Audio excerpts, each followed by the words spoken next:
Okay. Good evening. We are in our Monday weekly English lecture, and today I would like to speak about the covenant that we made with HaKadosh Baruch Hu. It's, as you know, in one way it's a conditional covenant. On the other hand, it's not a conditional covenant. What does it mean? It's not a conditional covenant that whether we are good, whether we are bad, Hashem already is bound to the agreement, because He made the agreement with Avraham, Yitzchak, and Yaakov. He will never replace their children. And it's also a conditional covenant in a way that when the Jews rebel against Hashem, or they don't keep what He says to them, then they are subject to very severe punishments, as history taught us that we got many, many punishments: pogrom, Holocaust, just the last Holocaust, 6 million people, and many hundreds of thousands over the generations, and massive destructions, and exiles, and the nations where the Jews lived one day decided to take their rights, to take their money, to take their homes, to send them out of the country. After you establish yourself 10, 20, 30, 50 years, you buy, you invest, you have real estate, you have businesses, you own stores. One day you get a note, you have 7 days. We're not talking 5 years until you have to leave.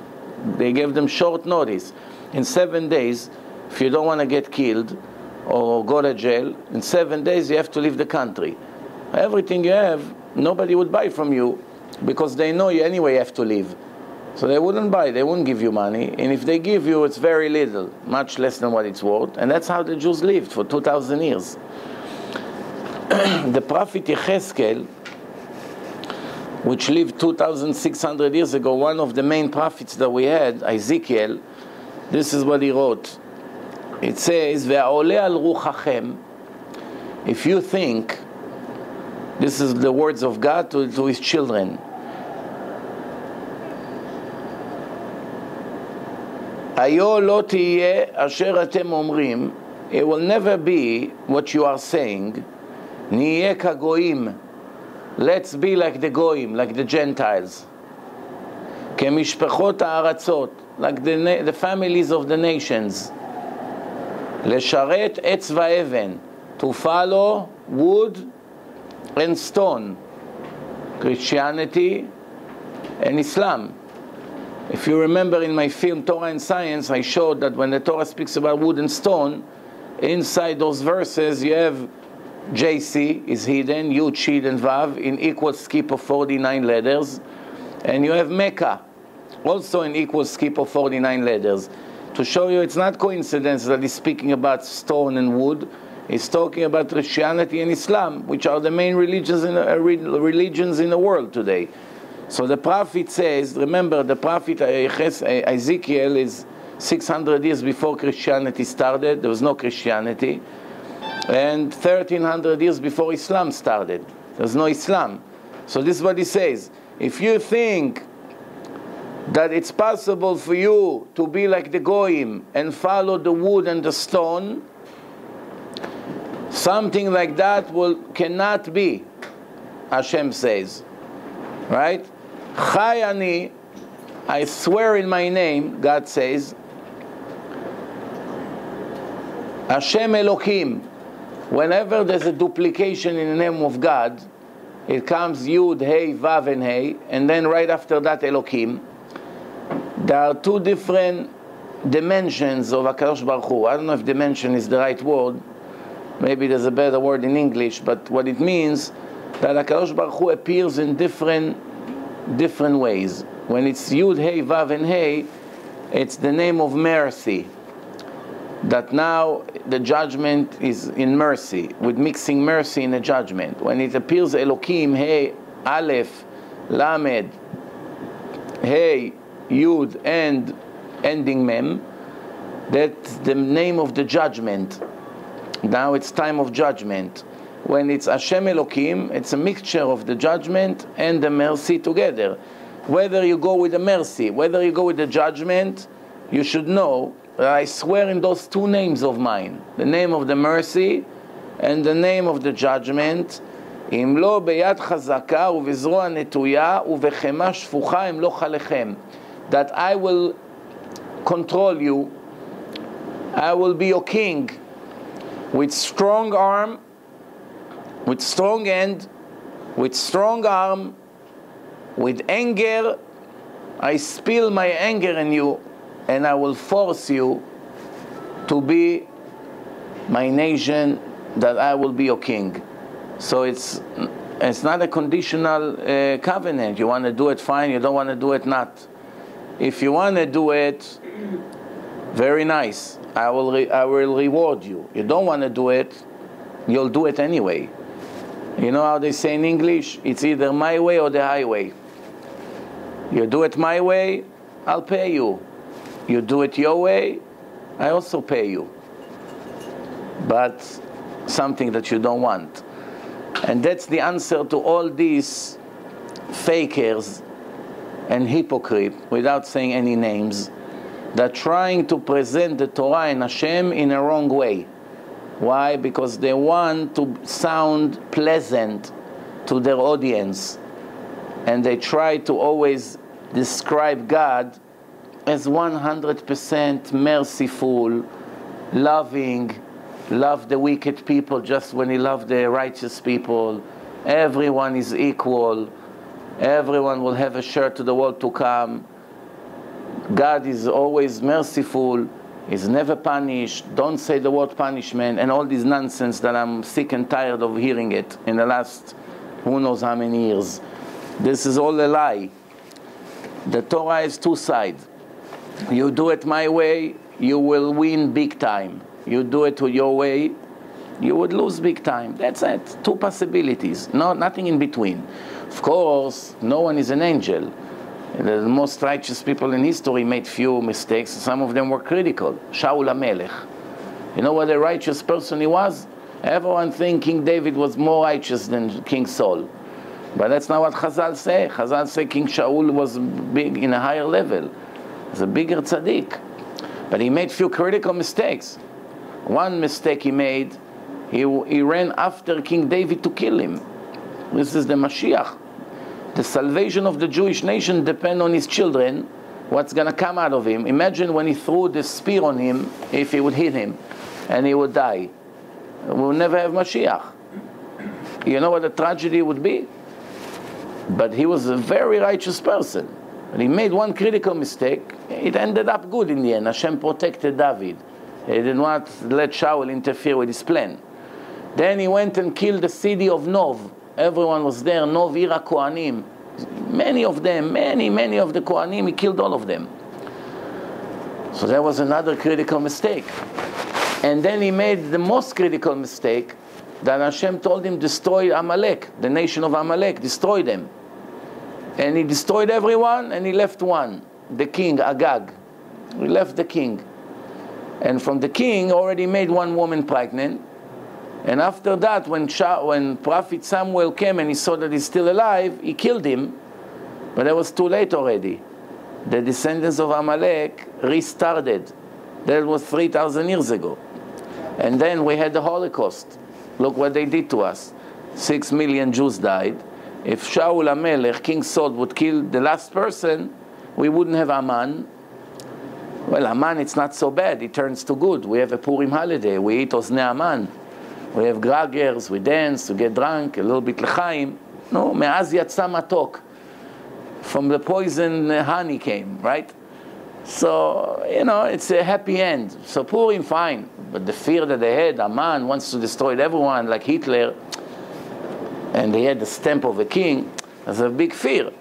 So all this fear that the Jews went through could be prevented if Shaul would do what Hashem told him. And plus, in the end, they did what they did. The Nazis is Amalek. Zo Germania shel Edom, the Gemara says. Gemara in Megillah.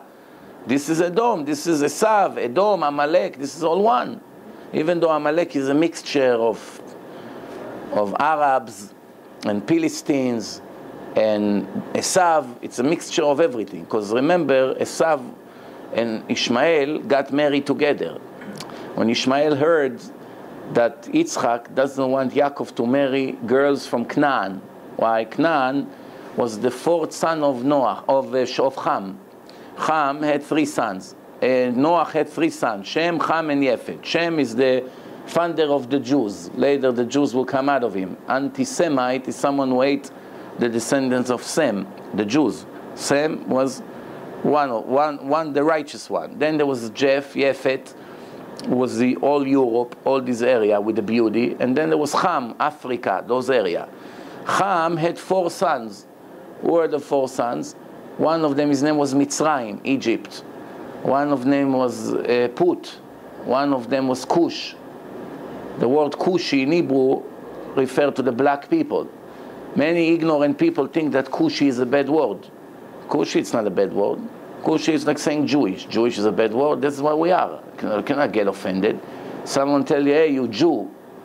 Why to get offended? Yeah, we know what he means, but yes, I'm a Jew, so, well, better he calls me what I am, no?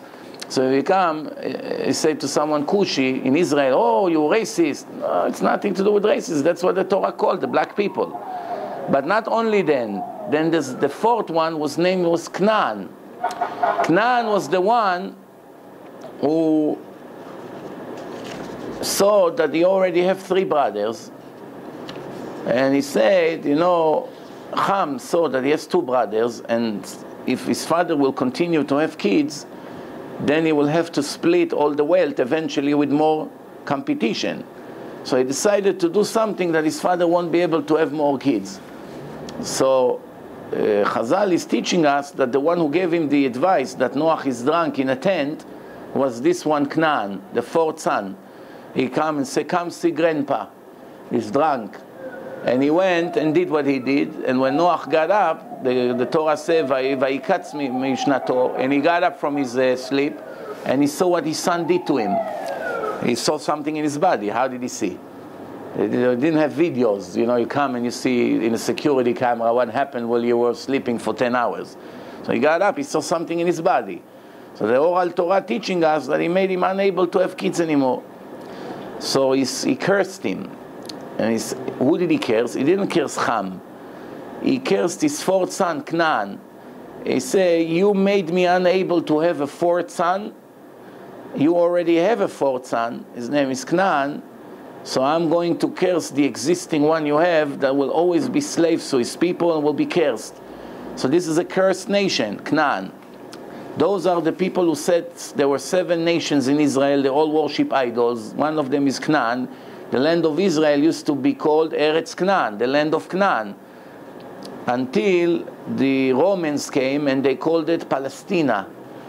When they called it Palestine, it was named after Philistines, the Plishtim.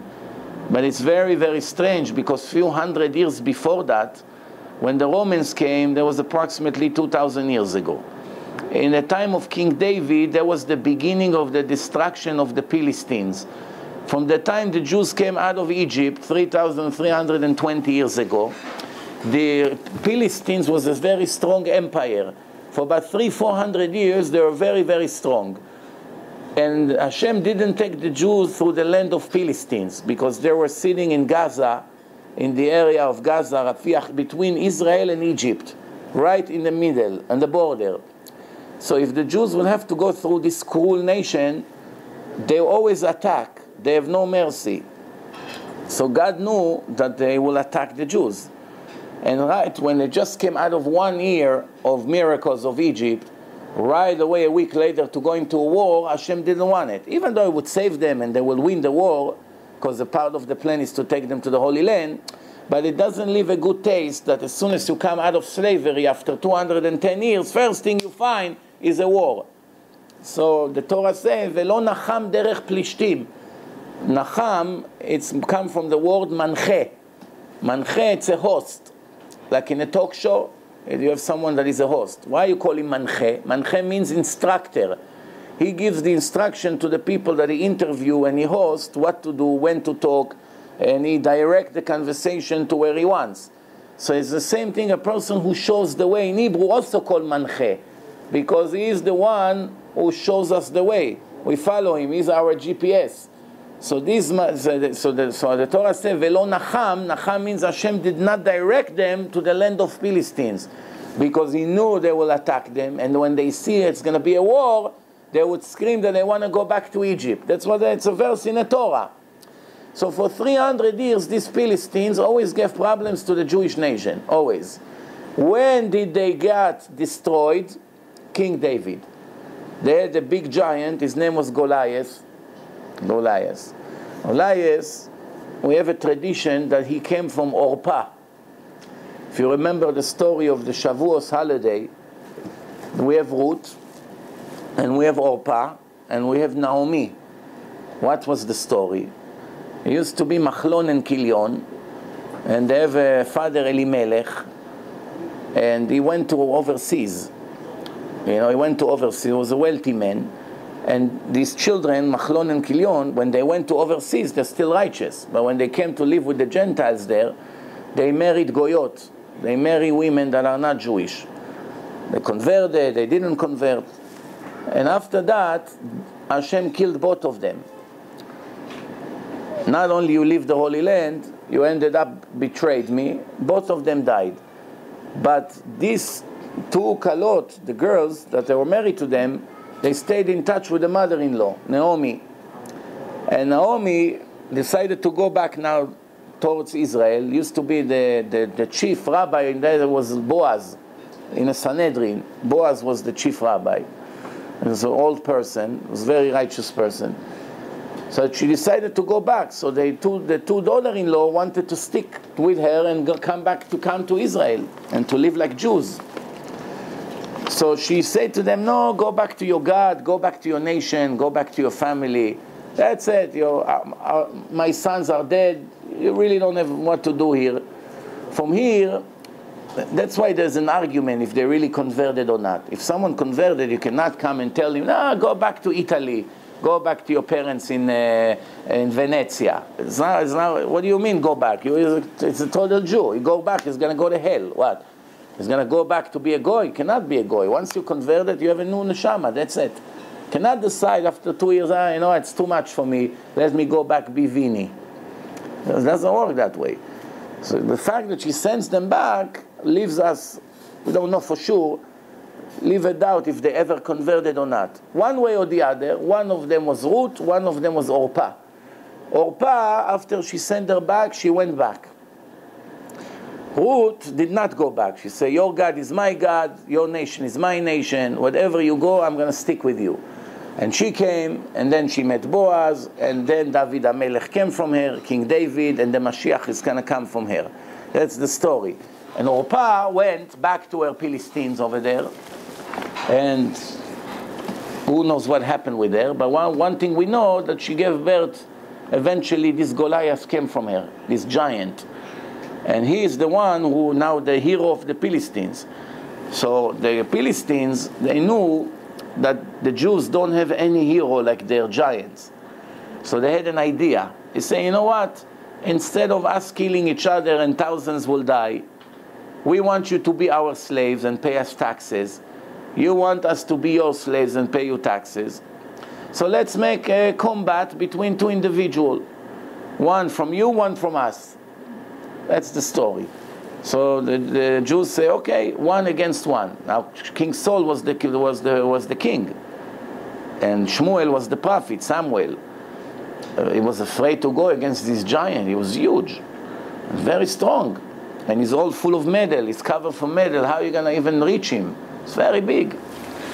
So King David, which was not tall, he comes to Shaul and say, let me go fight him. And he said to him, no, you cannot beat him. He said, no, don't worry. When I was a shepherd with my father's sheep, the bear came to me, against me. I won against the bear. He was giving him signs that I know I can handle it. He gave him his uniform. And Shaul HaMelech was a very tall man, and David HaMelech a short man.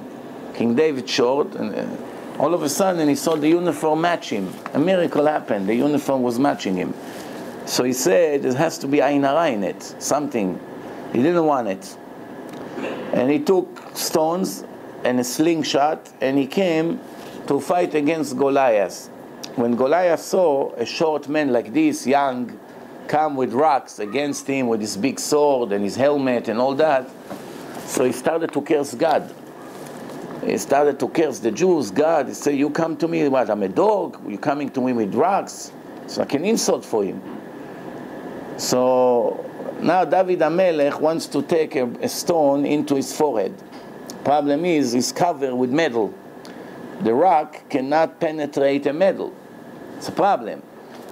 Since he was such a big Chacham in Torah and had Ruach HaKodesh, so, and you know, in 3,000, you read Tehillim, you understand who King David was. If you don't read Tehillim, you'll never have an idea who he was. The holiest man in the land, which Samuel the prophet.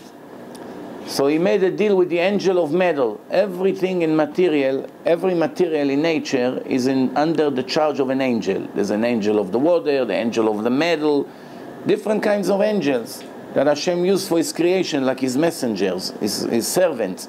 He said to him, if you let me penetrate the rock into his forehead through the metal, that it's under your control, I will make a decree today, after 300 years that the Jews were making circumcision with a rock. They take a piece of a rock, they chopped it, they make it very sharp, make it sharp in the edge, and becomes like a sharp knife, and that's how they used to circumcise the baby. Today we all do it with metal, with a razor, and a special tool that holds the rolah and cut. Today, after 3,000 years, that's thanks to King David and the story that I'm telling you. But before that, for 300 years, once they entered the land, they used to do it with a rock. Even in the Torah, Moshe Rabbeinu did not circumcise his sons because they were in a desert. It was dangerous. When they came to the hotel, the Torah said that the angel of death wanted to kill the boy. And Tzipporah, the wife of Moshe, ran and circumcised the kid. But she took a rock, tzur, it's a piece of rock. So in the time of Moshe, still doing it with a rock. David HaMelech said, if you let me penetrate, I will take the mitzvah from the rock, from the stone, and transfer it to the metal, to your territory. And of course, the angels won it. So that deal went through, and the stone went into his forehead, and he fell and he died. Then what happened? Now, he has to take his sword out and chop his head off. The sword is huge. And there's a special nut around the sword. You cannot open it. It's a professional nut. He doesn't know even how to start. Go one inside the other. It's very complicated. He doesn't know how to take the sword out. Cannot chop his head with a regular sword. It was a huge giant. So he made an announcement. Anyone who will open his sword with the nut will be given the greatest Jewish girl in the land to be his wife. Who came? Uriah Hitti. Uriah Hitti, one of the bad nations that mentioned in the Torah, is the Hitti. Hitti, Aprizi, Achivi, Evusi, all these nations.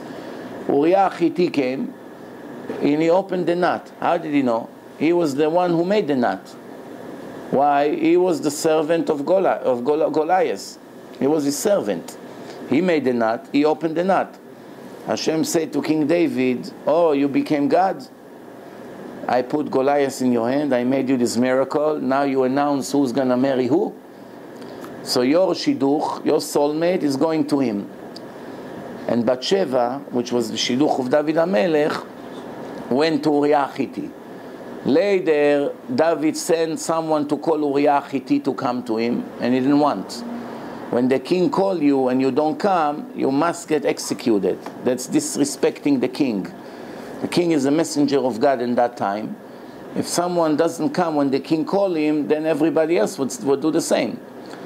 It's not open for negotiation. It's called mored b'malchut. That's the expression. Rebelling against the kingdom, against the king. But David HaMelech didn't want to kill him. Why? Because if he kills him and then marries his wife, which is supposed to be David HaMelech's wife, everyone would talk. Hey, you kill him and now you take his wife? What kind of righteous king you are? So what happened in the end? He sent them to a war.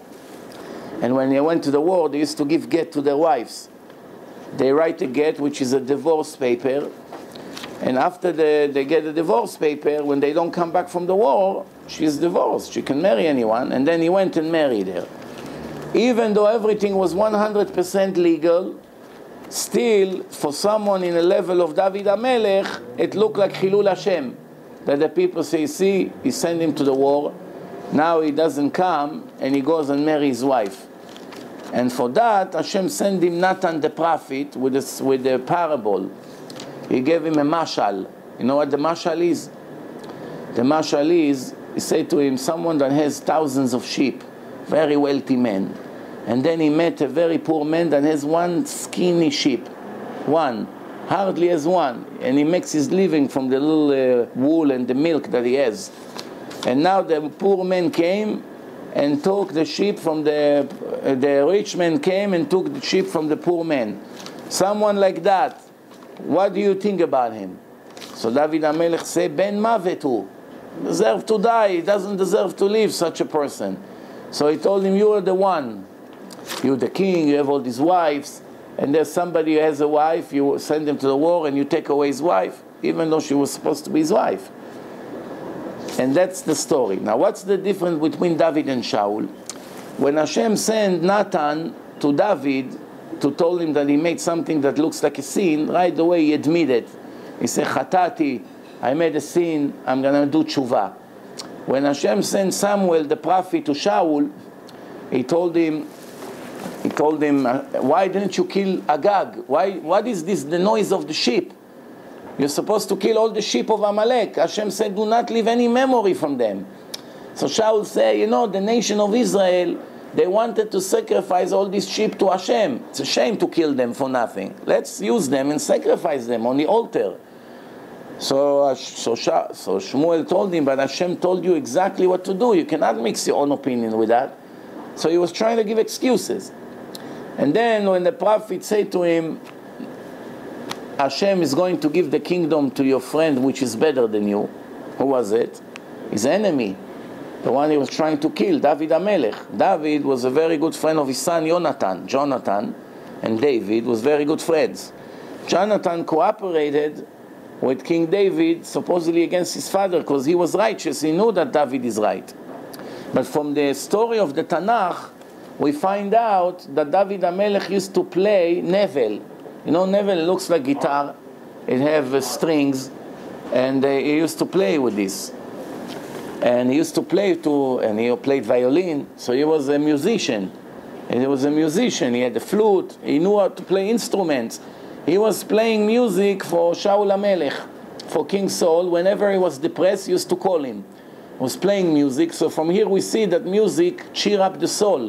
One of the food of the soul, besides color and nice color and good smell, is also nice sound, nice music.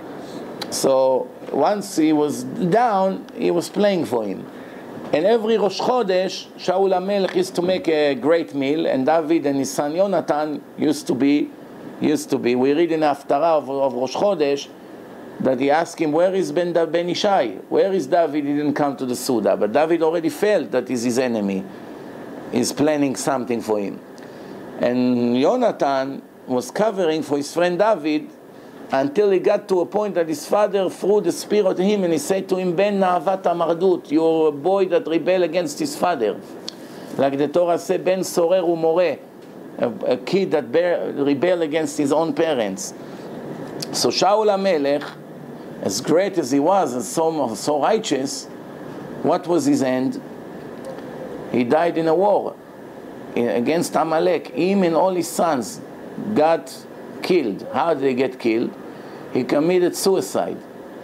Are you allowed to commit suicide? One of the biggest sins in the life of a Jew is to commit suicide, because the life of a person is not in his hand. What does it mean it's not in his hand? That you don't own your life. Your life. I own this phone. I own it. I bought it. If I want to smash it now, I can smash it. Nobody can tell me what to do with that because it's mine. Nobody can sue me for breaking it. Nobody can do anything. They can think I'm crazy, but there's nothing they can do. I can do whatever I want with that. I can smash my car. I can smash my watch. I can do whatever I want with my own property. But I cannot damage my body. I cannot damage my soul. This is something that was given to me. It's under my supervision, my responsibility, but I cannot shorten my life. I cannot take medicine to die. I cannot scratch myself and make myself bleed. I cannot torture my body. I cannot do these things. It's property of God that gave it to me. And He's the only one who is entitled to decide when I'm going to be living and when I will die. Therefore, when a person kills himself, right away he loses his share to the world to come, and is getting judged as a murderer, just like he murdered a stranger. So he murdered his own life, he murdered himself, but he actually is judged like he murdered somebody else. So everyone who committed suicide is basically a regular murderer. But over here, you cannot even bury him with the Jewish people. You have to bury him in a special section. And the halacha is that even a Kaddish doesn't help him. Special prayer that we say for the soul to save them from the punishment, from their trial, according to almost all opinion, doesn't help him. However, sometimes it's permitted to commit suicide. Why? For instance, if the Goyim comes to you and say to you, we want you to do Gilui Arayot, a sex crimes that is a severe sex crimes against the Torah, you're not allowed. So they tell you, listen, we're going to kill you. So you have to let them kill you. So that's not committing suicide. But it's a very big mitzvah. If they tell you to bow down to an idol, if now we kill you, you have to die. You cannot agree. If they tell you to kill another person, if not they kill you, you cannot kill another person. You have to die. Anything else they tell you, you have to do. Even if it's a sin, it doesn't count as a sin. But kill another goy person as well? The Torah says you should not kill. It did not say a Jew or a goy. You're not allowed to kill anyone. You're only allowed to kill a goy if the goy is on the way to kill you. You're also allowed to kill a Jew if he's on the way to kill you. You're also allowed to kill a Jew if he's on the way to kill another Jew, not you. Reuven is after Shimon to kill him. After you give him all the necessary warnings and he continue on his way, first you have to stop him in any possible way. If the only way to stop him is by killing him, you try to shoot at his leg, you try to put a block, you try to push him away, you try to grab him, you try to tie him. None of it is working. He's a strong man. And your last option is to shoot at him to kill. That's not a sin.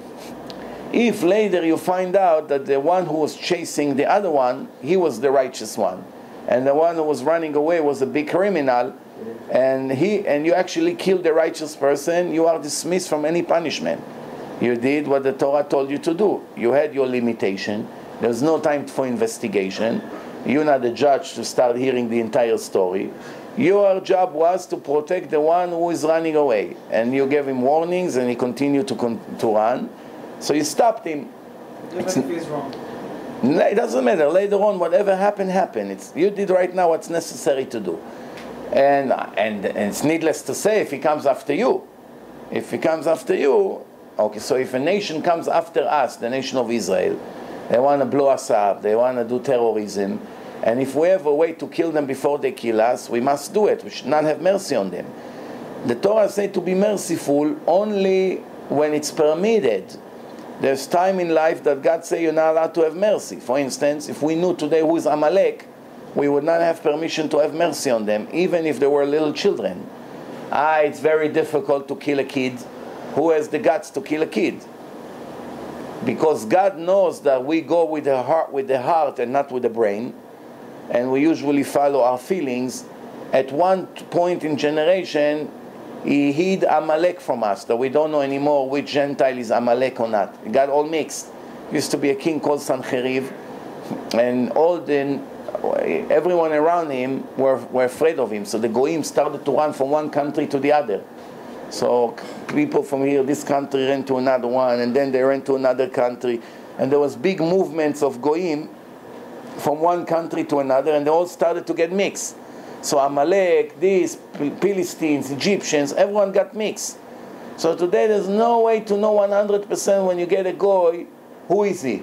Amalek, Philistine, Ishmael, Esav. You don't know anything. Sini, Chivi, Yevusi, Brizi, Emori. We don't know anything. We go by certainty. That we go in the Middle East, almost everyone is Ishmael. There's no guarantee. It can be some kind of Muhammad, the head of the Hamas, and 10 generations ago his grandmother was Bichlal from the descendants of Amalek, or Philistines, or Canaan, not from Ishmael. It could be, there's no way to know. But we go with the certainty. So the conclusion so far is that Shaul HaMelech, as great as he was, we see that he made few critical mistakes, and big mistakes. And horrible things came from his mistakes. And he ended up committing suicide. Why he committed suicide? Because he made, the night before the war, he made a seance to Prophet Samuel. Prophet Samuel passed away already, age 52, was the greatest prophet. The Chazal says equal like Moses and Aaron combined. That's how big he was. And God started to talk to him when he was a little kid. He was a servant by Eli Cohen. And as you read in Samuel, he heard God speaking to him. As a kid, already was holy. And he came to Eli and said, "Did you call me?" And he said, "No." And they were only both of them. He said, "No, I didn't call you." And then again he came to him and said, "Did you call me again?" He said, "No, it's not me." Then the prophet realized, the Kohen, Eli, he said, well, if someone is calling him, I guess his Hashem wants to speak to him. He realized he's a holy kid, and later he became a very holy man. So what happened is, he's the one who actually nominated the kings, Shaul, Saul, and David. You know? So after he passed away, Shaul was very panicking. Tomorrow is a big war with Amalek. Amalek are the first one in history who were used to commit suicide. They come and kill you. They throw themselves, Chazal say, into a hot bath, boiling water. They burn as long as they make the water cold. That's an expression to someone who gives his life. Like David HaMelech wrote in Tehillim, we say it in a Hallel, Savuni kedvorim doachu ke'esh kotzim. They come, Savuni means surrounding me like the bees, and attacking me like the bees. What does it mean, attacking me like the bees? The bee is the only animal in nature from 2 million different species that we have, the only one who comes, attack, and die while they attack you. If they sting you, the bee, they die after a few minutes. So they're willing to die just to hurt someone. There's one more species like this, that is the snake. But the snake doesn't die. But the snake, Chazal say, what benefit the snake has by attacking people?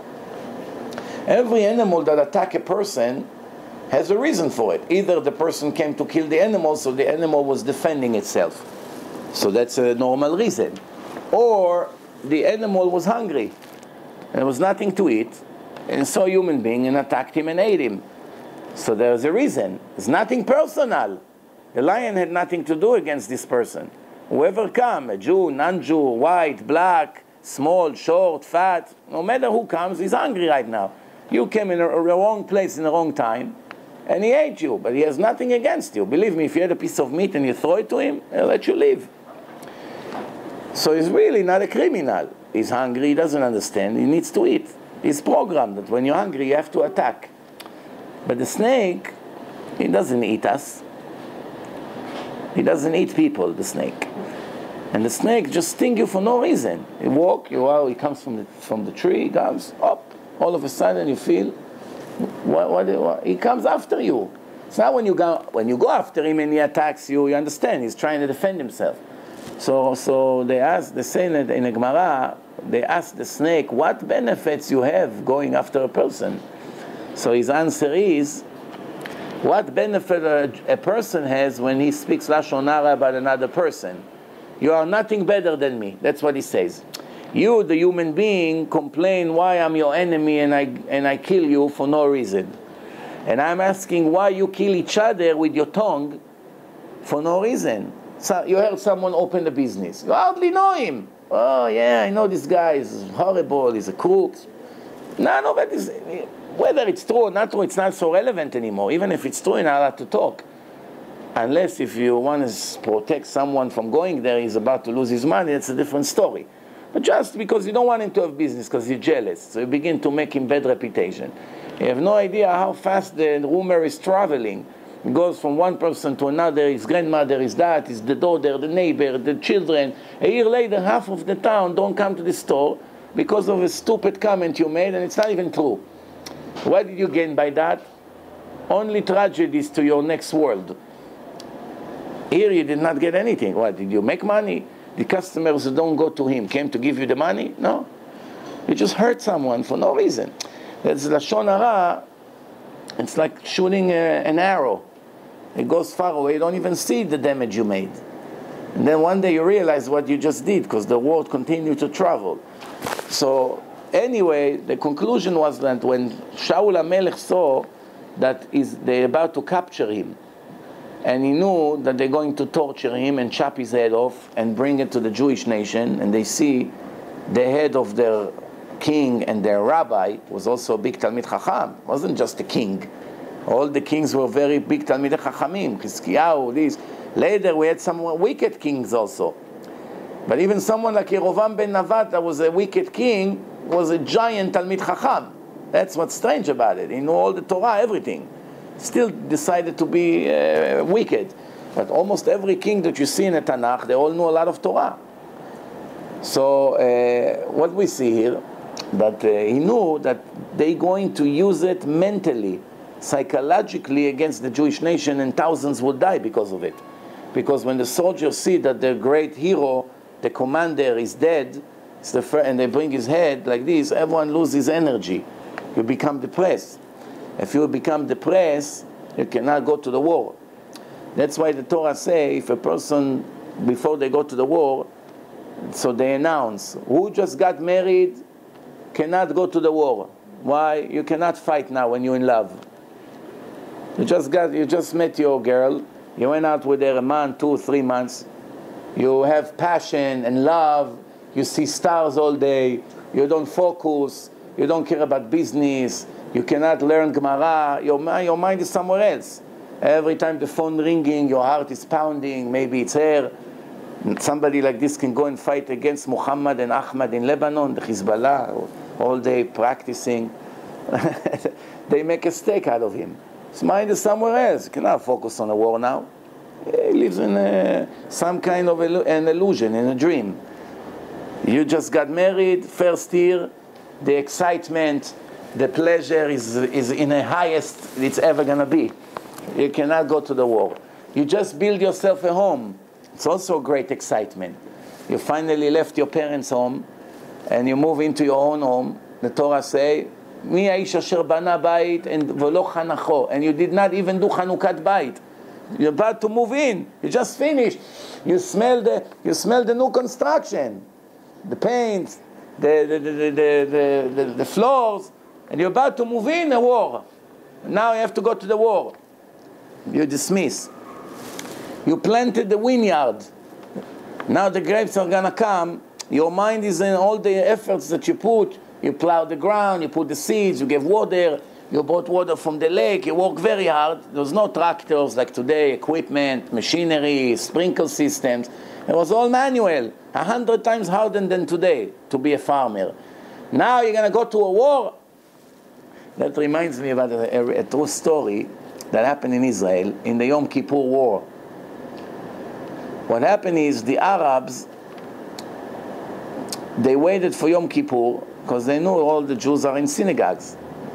So they have maybe 15% of the soldiers in the army, and the rest are all reserve. Everyone is in synagogue. So the Jews are not ready. So they said, let's wait for that day. All of us together will attack them. Syria, Egypt, Jordan, everyone.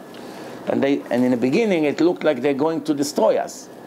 Moshe Dayan was the minister of defense, the one with the one eye. If you know him, the bald one with the one eye was covered. He lost an eye. He said, Churban Bait Shlishi. That's what he said in the Knesset to the ministers.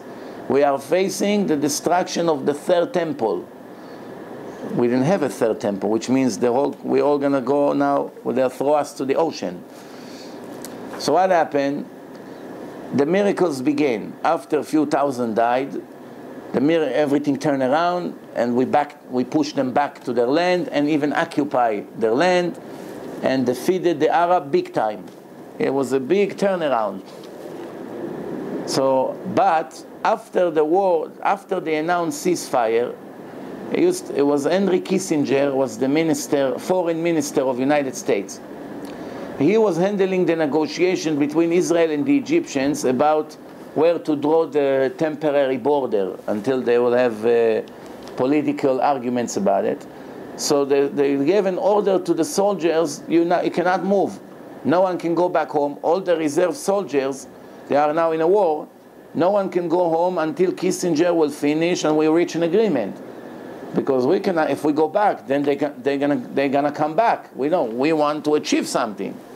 So it was one Israeli farmer. You see, the Israeli army, it's secular. They don't go by the Torah. They go like the Goyim, 100%. So they don't care. You just got married or you just planted a farm. You just have thousands of tons of grapes or tomatoes. They don't care. War is a war. Everyone goes equally. Whether you're rich, whether you're poor, whether you lose $1,000 a month, whether you lose $1 million a month, you get an order. It's called Tzav Shmone, an emergency order. You have to come. So one of the farmers planted lots of tomatoes, acres full of tomatoes, lots of money. He was supposed to sell it for a lot of money. 6 months they prepare for the moment that they sell everything. Now he's stuck for 30 days after the ceasefire. If he would go right away when the war was over, then he'll be able to cut everything and to sell it. But now he's stuck there, he cannot go. He's stuck there for 30 days, every day thinking, I lost another $5,000. Because more tomatoes become rotten. By the time they reach an agreement, he lost 300,000 lirot, which was a fortune. And it was a value of a private villa, private house. That was the value of the money that he lost. So since he went bankrupt immediately, he had to lose his home. So he put his home to sell, and he sold his home, and he got lucky that a few weeks before he sold the house, they made an announcement that the moshav, it's like a kibbutz, the place where he lived, the government will go and give permission to change the zoning. Right now it's farmers' land. It's going to become private land, which means builders can buy it and build higher buildings or commercials. Doesn't have to stay farms.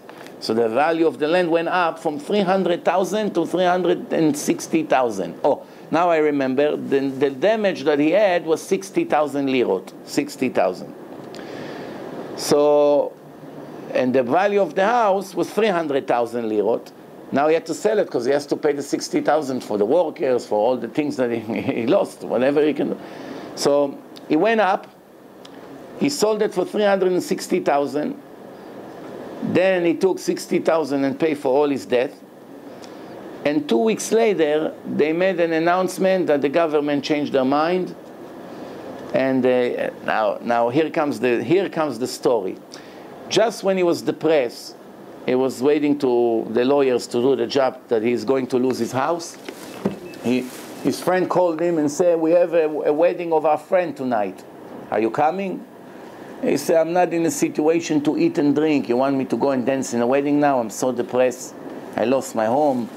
So he told him, "Adrabah, the opposite. On the contrary.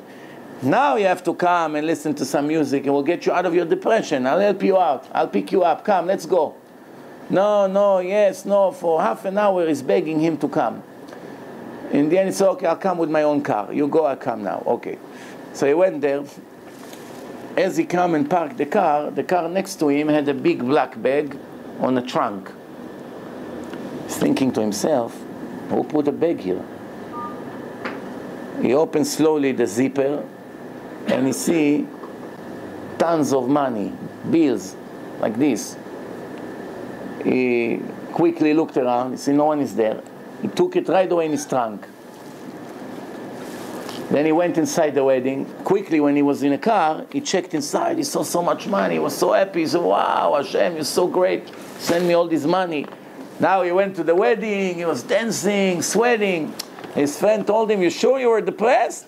You have anything against the groom? That you didn't want to come?" He said, no, I worked on myself. That doesn't tell him I just found a treasure. So he said, Baruch Hashem. Now he comes out, 12 o'clock at night, the wedding over. He comes out, you see police car, police write a report. You see a young guy. He's crying like crazy. Wow, my boss is going to kill me. I'll get fired. It's all the weekly profit of the business. How did I do it? I left it for a few minutes. I wasn't thinking.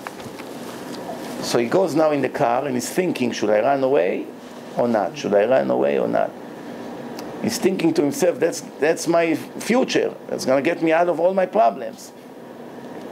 Why not? The evil inclination is a genius. He always gives you the wrong advice, but he convinces you that it's the best advice.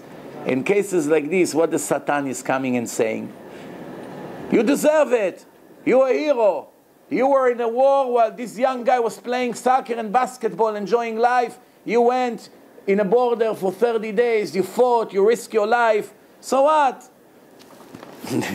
You deserve the money. Hashem sent it to you. Take it. Don't be a fool. You know how it is. So he thought to himself, how can I build my future with the misery of another Jew? A religious guy.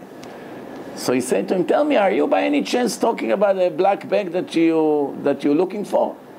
The guy said, yeah, well, you saw it? He said, yeah, I saw it. I didn't know. I mean, I saw it here. I didn't know. I took it. It's yours? Yeah, well, what's in it? My money. It's all belonged to my boss. He ran quickly. He gave him the bag. The guy couldn't stop thanking him. Thank you, thank you. Okay, he gave it to him. He's going back home. The depression came back, now double. Because the Yetzer Hara doesn't leave you alone.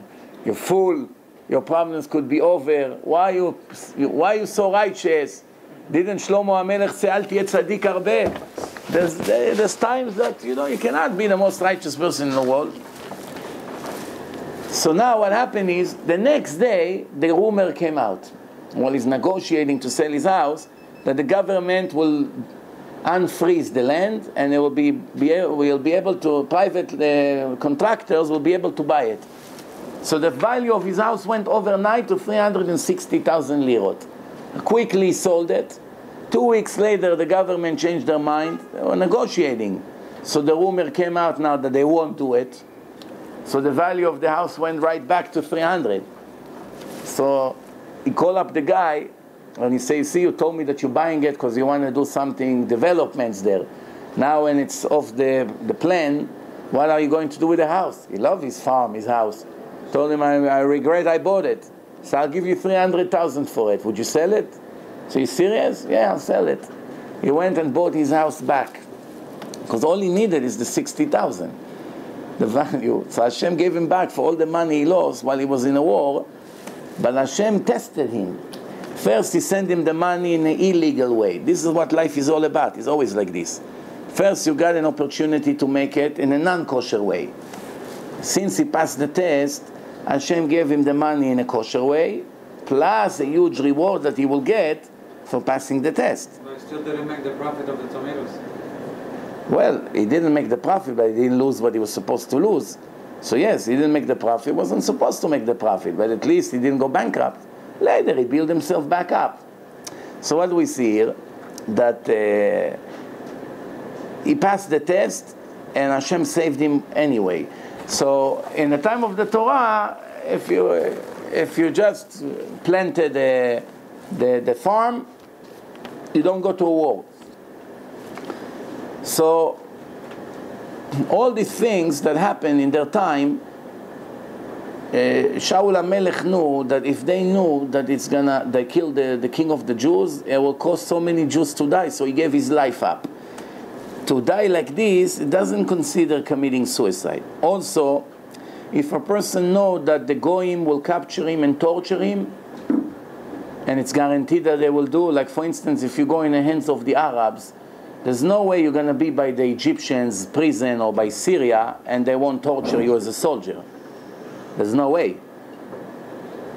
So what happened is that if you know that you're about to be there, you might as well kill yourself to save yourself 10 years of torture. You understand? So that's not considered committing suicide. Or if a person is in a mental condition, which means he has a mental psychiatric problem. People like this, most cases dismissed from keeping mitzvot. We're not talking a minor psychiatric problem that can be treated with pills and medicine. As it's 1 out of 10 people in the world has Prozac, this, depression. It's a very common thing. And they function, they marry, they do a lot of things. We're not talking this kind. But we're talking people who have other things. If they have this and they committed suicide, it's not somebody that Kaddish doesn't help him, because it wasn't 100% like a regular person. But if a person just lost money, perfectly normal, he lost today in the stock market $20,000. Even if it's all his money, where is your emunah? Well, Hashem gave you the money, He can give it to you tomorrow again in a different way. Where is your faith? Where Hashem feed the whole world. Do you think He's going to leave you now to die? So He prepared for you a year or two of a hard time. You pass that hard time, then you go back up. Everyone has his bad times in life. Even the most wealthy people, they have hard days. Today you look at the people like Warren Buffett, right? Today he's very profitable, he's making a lot of money. But 2-3 years ago, I think he lost, in a very short period of time, $1 billion in a stock market. And there's Edelson, the richest Jew in the world, Sheldon Edelson. He owns Las Vegas Sand. It's a very big company in a casino in Las Vegas. Casino hotels. In one day he lost 30% of his wealth, and there were many hundreds of millions of dollars in one day. These hard days.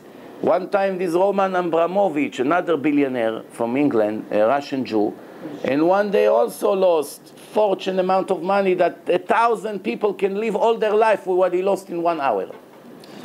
So yes, you say, yeah, he lost $1 billion or he lost $3 billion, but at the same time still have another 10, 20. It's wrong thinking. Because the nature of a person, he doesn't comfort himself with what he have left. He always think what I lost. This is the way the Satan is always focusing a person on a negative. The Torah say, focus on a positive. The Satan say, look what you just lost. That's why many people that lose money, it turns them into thieves. Up to now, they are not stealing. They're making plenty of money. One day they lose a lot of money, they begin to steal. Cheat on a commission, don't pay the suppliers. They try to get back what they just lost. They borrow and they don't pay back. They play tricks. And they think in their mind, the $1 million that I lost, I have a plan how to get it back. I don't pay this supplier, I don't pay that, I make bankruptcy on this business, I cheat my employees for 3-4 months on a commission, eventually I make an insurance fraud, all together, I'll make back all the money. And sometimes it looks like he did it. Now his problem became 100 times worse. Because first of all, Hashem will take back this money that he stole eventually, and he has to pay double now. And plus he will get the punishment for torturing all the people, all the innocent people that he stole from. So the thief is the biggest fool. First, you do not keep what you stole. Second, you're going to have to return it plus double. And the punishment didn't even begin yet. That's the only reality now. It's a penalty. It's a local penalty now. The punishment of torturing the people and give them hard time and steal their life away is yet to come. That punishment is not dismissed yet. So if you stole $1 million and you ended up in 10 years losing $2 million, that's really not the punishment. The punishment is still to come for you torturing this guy and that guy and this, and who knows how many people got affected from your decision to steal. So just before we finish, I just want to conclude. So it's like this, listen good. It says like this. The Gemara in Masechet Shabbat, page 56, it says, Kol ha'omer David chata, everyone who say David HaMelech made a sin, eno ela toeh.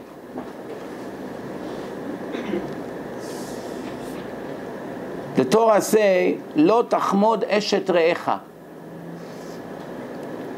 Don't desire the wife of your friend, the wife of any Jew. What about a non-Jew, a married Goya? You're allowed to desire her? Why are you not allowed to desire her? In any way, you're not allowed to desire her. Whether she's single, whether she's married, doesn't make any difference. You're not allowed to desire her because she's a Goya, because she's a non-Jew and she's forbidden to marry. So if you're going to go after her, you ended up marrying her. And that's a very big sin. It's rebelling against Hashem, betraying him.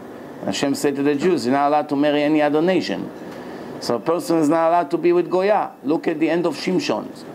Shimshon was the prophet from Shevet Dan. He ended up, he went with Delilah, Philistine woman. I made a whole lecture last night in St. Louis, Missouri about Ishmael, the exile of Ishmael in English. You should listen to it. It's very interesting. The whole history of the conflict between the Jews and the Arabs, where it comes, who are the Palestinians today, from what nation they came. Very interesting lecture. One of the things in the lecture I said that the Bin Laden, with the help of the Palestinian terrorists that he had, they blew out the Twin Towers and killed 3,000 people. And that's measure for what Shimshon did to the Philistines. He killed 3,000 of them in Ashkelon, in a stadium. Moment before he died, he said, Tamut nafshi im Plishtim. My soul will die with the Philistines. I asked God, give me one more time the strength to knock down these two poles. One pole and second pole. Two poles, like the twins. He knocked it down, the whole stadium came down, 3,000 Philistines died. 3,000 years later, a nation called Palestinians were dancing on the roofs when the twins were falling. Almost the 18 terrorists, almost all of them were Palestinians, all the terrorists, almost all of them. One is Saudi, and most of them were Palestinian terrorists.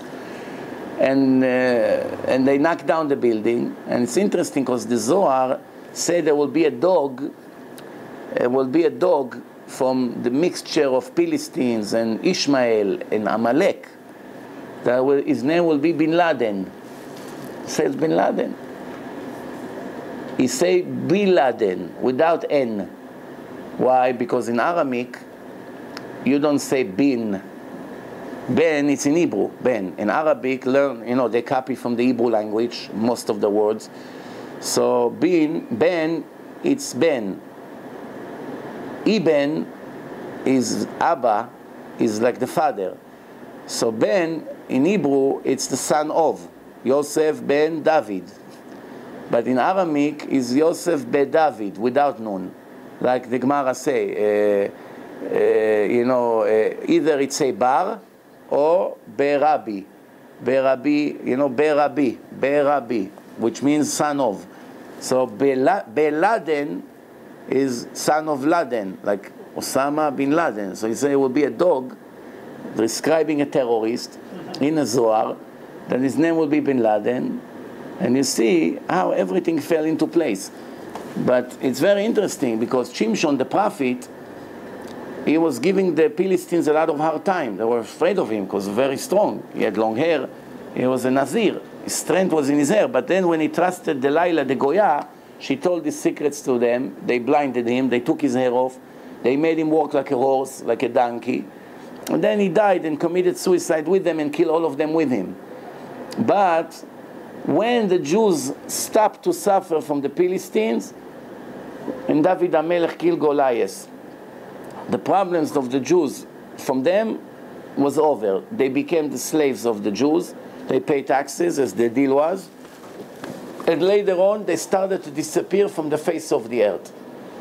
And then for almost 3,000 years, nobody knew where they are. All of a sudden, about 100 years ago, the Arabs decided to call themselves Palestinians. Why? They got the idea from the Romans.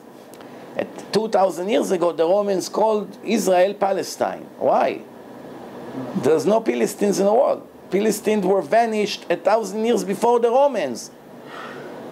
It's very strange how Hashem turned everything around. And all of a sudden, the Arabs from Egypt, from Syria, from Jordan mostly, they come, they live in Israel. They decided to name themselves Palestinian. Even there's no nation like this. No nation, no flag, no anthem, no army, no history books, nothing. There's never Palestinians in the world. All of a sudden, it became a nation. And not only that, it's the biggest scam in a history, and the whole world gathered together to back up this scam with all kinds of thousands of lies and political decisions, and the United, everyone cover for it.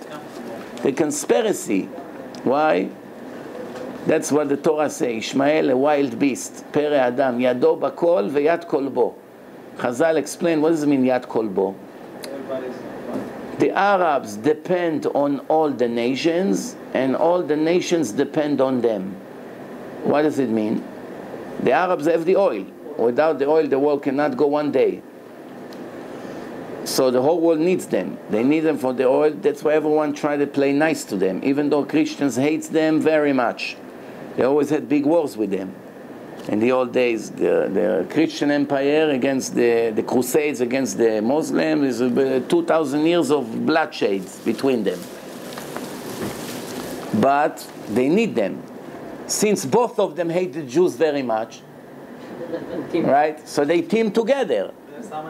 So, for instance, the Nazis used to get from the Arabs lots of oil through Spain in the time of the Holocaust for very cheap prices, because it was to their interest that the Germans would destroy the Jews completely.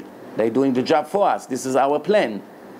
So they, even though everybody knew what they do, like today, for instance, in Libya, Gaddafi started to kill his people. They went and fought against him and took him out of power. Why? The world doesn't want to show that they sit well with genocide. In Syria, they were ready to go in. Because of the Chinese and mainly the Russians, they're afraid to go in because they don't want to start a war with Russia. But if the Russians wouldn't get involved, a long time ago they go into Syria and get Assad out of power. Why? Kill every day 100 people. It's a genocide. The world doesn't want to show that they cooperate with murder. But when the Jews were murdered for 2 or 3 years, one day after the other, thousands of Jews every day, the world was very happy about it. Until almost nobody left, finally they came to show, oh, here, we did something. We liberate the camps, only few survived. That's really what happened. But who really helped the Nazis the most? The Arabs. The only one that was invited to Auschwitz in the time when they were killing hundreds of thousands of Jews there, the only person who was permitted into the camp was one Arab, Sheikh Faisal al-Husseini, the governor of Israel by the Arabs. He was the only one who was permitted to enter Auschwitz and to see how they murder the Jews every day. Why? They knew they can trust him because he is very happy with what's happening. None of the nations that wanted to come see Auschwitz had any permit. It's the only person who entered the camp. It's very interesting. And they helped them very much. And not only that, he invited him to come to Israel. Hitler was on the way to Israel. But then Hashem decided in Israel no one would die. In general, in the Sephardic countries, in the Arab countries, they couldn't kill the Jews because they were all religious and there was no assimilation. Everyone was going to synagogue every day. There was no public school. It was only Talmud Torah. All the Jews were modest. Everyone shomer Shabbat. Everyone puts tefillin. Business was with honesty and integrity. So why Hashem would want to kill them? In the European countries, however, about 150 years before the Holocaust, from the time of Moshe Mendelssohn, Shem Reshaim Yirkav, they started Itbolelut, simulation. It got to a point that after 150 years, 80% of the European Jews became fully goyim. They changed their names to Goyish name, took off their beard, took off the yarmulke, no tzitzit, they married the Christians, they went to churches, they became reformed. They changed in a tefillah, that the tefillah said that we want Yerushalayim, they say Berlin. They changed. Became goyim. Everything was goyim about them, eating everything. Hashem said, give it another 5-10 years, there will not be one Jew left in Europe. Not one Jew left. Everyone will become goyim. Now it's time to pay big time. And this is where we're going to end the shiur with what I started. They didn't care, they're still Jews for them. The Nazis didn't care, they're still Jews. Of course. The history shows that every time we try to look like the goyim, Hashem made sure that goyim that we imitated, they are the one who will kill us. They remind you that your grandmother was a Jew. Half a Jew. Even they kill Christians. Because if the Jew marry a Christian woman and the boy, according to the Torah, is fully a goy, from Zera Amalek, the Nazis didn't care. Oh, you have Jewish blood in you? We'll kill you also. Even if it's a quarter Jew, they killed him. No matter who they can, they killed him. So really they killed a lot of goyim also. Not everyone that they killed was pure Jew, because it only goes by the mother. Even that number 6 million, we don't know for sure if it was really 6 million. It could have been more, but it could have been less. Based on what I just say, many of the ones who they consider Jewish, and also the communist Zionist movement, when they counted the numbers of the Jews in all the cities, for them everyone is a Jew. All you have to say is that I consider myself Jewish. They give you a passport. Here, come, welcome to Israel. Today they cannot do it because there's a lot of religious people in Israel and they're in a government. But the Zionist movement, who do they care? Ben Gurion, the Prime Minister of Israel, his son married an American Goya here. He was the manager of the Plaza Hotel in Manhattan here.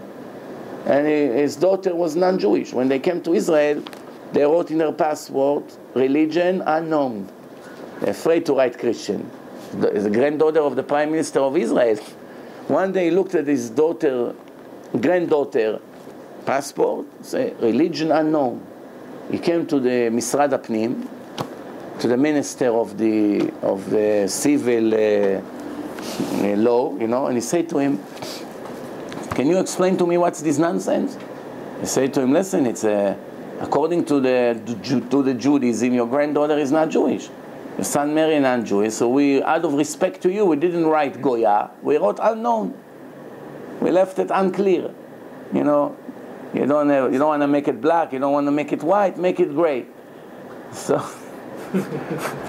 he went crazy. So he opened a vote in the Israeli Knesset more than 60 years ago. Who is a Jew? Who is a Jew? Let's determine what makes you a Jew. For 60 years they argue about it. They never reach a decision, these fools. The Torah says in one verse, who is a Jew? The Torah says, Abba mina goya karui bna. A kid that you have from a non-Jewish woman, it's her boy, not yours. Not your son. Finish, end of story. 60 years arguing in the Knesset. But this is to show you what we're having here. So Hashem said to the Jews, you don't want to be my children? You don't want to be grateful to me? You don't want to be faithful to me? You don't want to keep my covenant? You want to imitate the Goyim?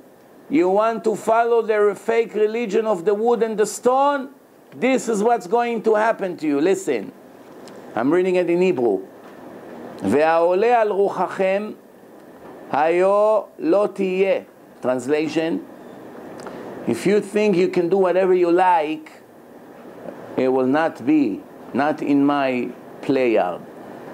אשר אתם אומרים נהיה כגויים. You say to yourself, let's be like the Goyim. Who needs to be Jews? Everyone hates us. Anti-Semitism, this, human rights. Just be Goyim and finished. כמשפחות הארצות, like the family of the land where you live, huh? לשרת עץ ואבן. Instead of serving me, you want to serve the wood and the rock. Christianity and Islam, huh? חי Hashem, I swear on my name. נאום Hashem Elokim, the speech of God, the mercy and the judgment, God.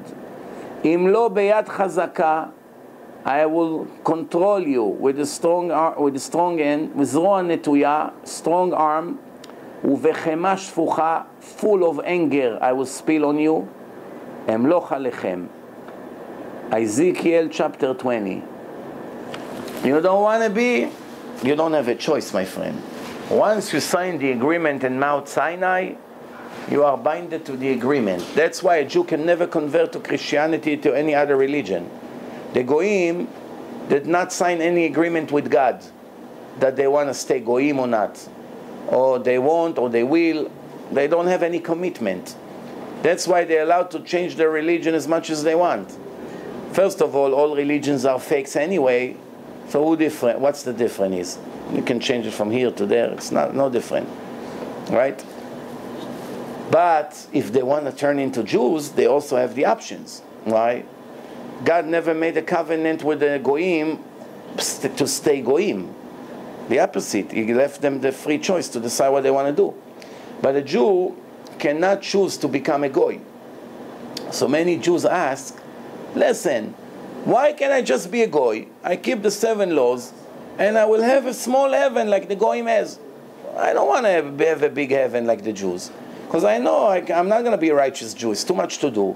So instead of being a total loser in Judaism, let me be a tail of the fox than the head of the lion. Why? I cannot be. Smart people say it's better to be the tail of the lion than the head of the fox.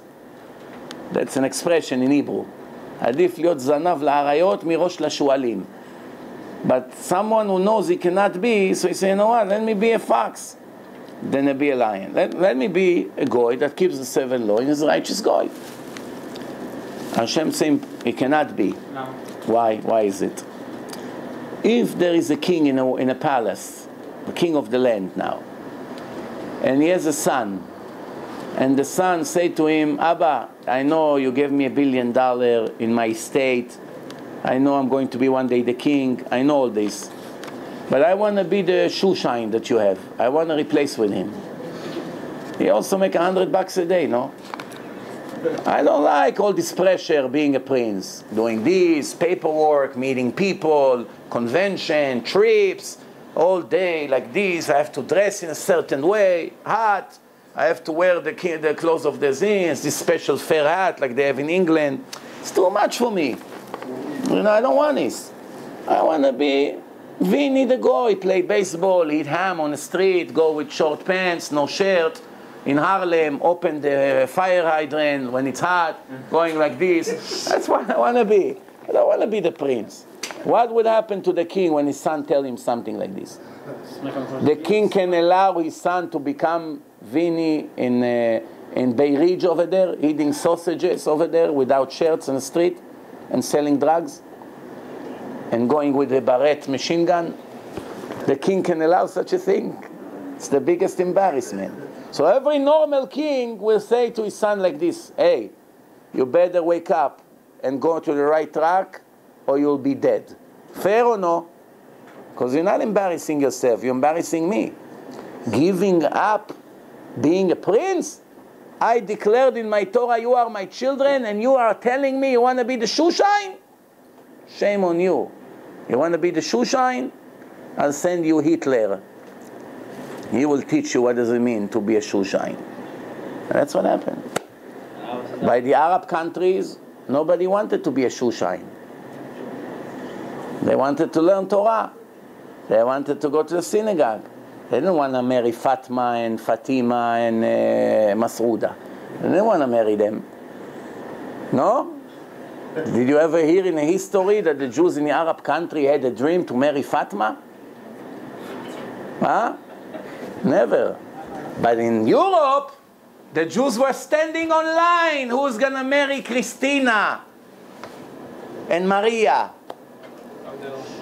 You understand? So the father of Maria and the grandfather of Christina took care of them. That's the bottom line. I know we're making it look like a joke, but it's a very sad joke. That's the history of our nation. What about America? America? Do you see anything in America that is better than Europe before the Nazis came? One thing, it's better here. Full of reform shows, gay marriage rights, Jews voting for Obama like he's the Mashiach. One time wasn't enough for them to see that he would lead to the destruction of Israel. They are now again supporting him. So who needs them? If we have this kind of Jews that are helping our enemies, not that Obama is an enemy, it could have been a lot worse. When he came to power, everyone was shaking. Who knows what he's going to do? He made some damage. We had to give the Arabs Gush Katif, many cities. He stopped many of the buildings in Yerushalayim. He did a lot of bad things, but it could have been a lot worse. Thank God that he only stay with this. But now there's the other one, whatever his name is, that is much better, according to the expert. It's much better for Israel, much better for the Jews. And by the way, much better for America also. Why the Jews are blind? You know why? They eat shrimps for breakfast, pork for lunch, and sharks for dinner. They cannot see the truth. They cannot see the truth. What do you expect? They can see the truth. All of a sudden, there's no difference between the Lubavitcher Rebbe and Obama. Up to now, we had Lubavitcher Rebbe. We came for advice. He was in power. Now there's no more Lubavitcher Rebbe. Let's go with Obama. Understand? They cannot see the difference between good and bad. They don't see. That's why they'll do everything they can to destroy the Jewish. That's like I always say, the liberal Jews. Liberal Jews. Liberal Jews mean rebellions. How do you say? Rebellers? Rebellers against the creator of the world. They want to give freedom and human rights, supposedly, and they cover themselves with all kinds of hypocrite statements, and they go against the creator of the world. Is that a fair deal? If you can do both, why not? Human rights, all kinds of things, kosher politics, and serve God at the same time, very good. As long as you're not getting him angry. But you're making him angry every moment, and you try to be nice to all kinds of enemies of Israel. Who gave you permission to do it? But all these people will pay big time. That's what the Torah says, Machrivaich me'arsaich u'machrivaich memech yetz'u. Your destroyers will come from among you. And I always say, if you check history, almost all the problems we ever had all came from Jews to Jews. The Jews put the wrong people in power. The Jews cooked for themselves the poison that later they were forced to eat. Everything that they did, they ended up paying for it. The same thing the Americans, by the way. Every bad thing that happens to America, the Americans prepare for themselves. They train Bin Laden to fight against the Russian, it turns against them. And all the Al-Qaeda and problem and terrorism and Iraq war, it's all because of them. They knocked down the Iranian Shah because he wasn't surrendering to them in the prices of the oil. And they brought Khomeini from France to take over, and it became the most dangerous country in the world. That will bring destruction to the world very soon, unfortunately. So they cooked it. They brought him, they put him in power, they made the Islamic Revolution of Iran, and everything that we are facing today, they prepared. And now they go crazy how they stopped the Iranian lunatics. But they prepared it. And many other examples. Many of the things that they did, they train all kinds of agents, and they become double agents and sell them to them. Not that by the Israelis is much better, but at least they're a little bit more careful. Who to trust, who not to trust. The Americans used to be very naive when it comes to trusting all kinds of agents. So many of the Russians were spied here and all kinds of things, and now they're learning. Now they're becoming very cautious. They're learning. But maybe it's too little, too late. Thank you very much.